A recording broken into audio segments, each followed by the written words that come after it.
President Biden's Iran nuclear negotiations could be a bigger blunder than Afghanistan. This is bad news for our security.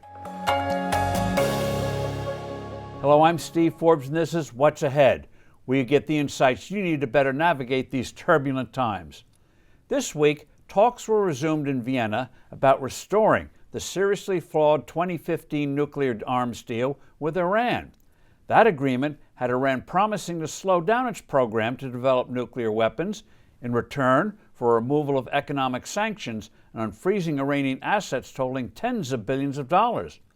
Iran even received pallets of cash at night totaling some $1.5 billion. The radical regime there immediately stepped up its already extensive terrorist activities and moved aggressively to dominate countries in the oil-rich Middle East.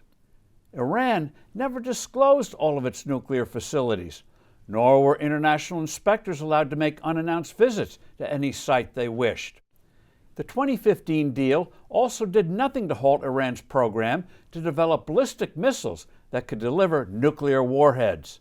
No wonder the Trump administration pulled out of this appalling agreement and imposed even tougher sanctions.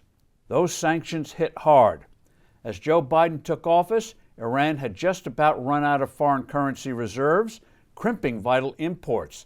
The economy was crumbling, and angry Iranians were taking to the streets, imperiling the reign of the country's murderous mullahs.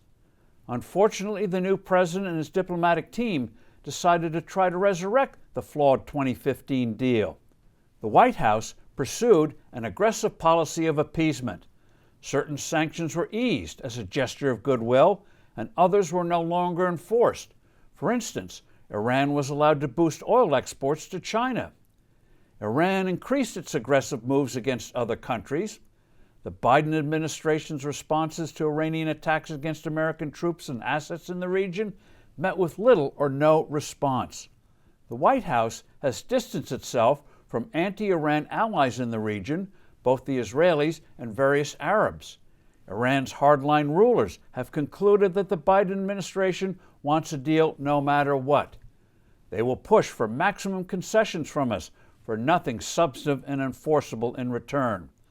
All this is why President Biden should stop his demented policy of appeasement and work closely with our regional friends in thwarting Iran's imperial ambitions, and why his administration should seriously examine what must be done to frustrate Iran's nuclear ambitions.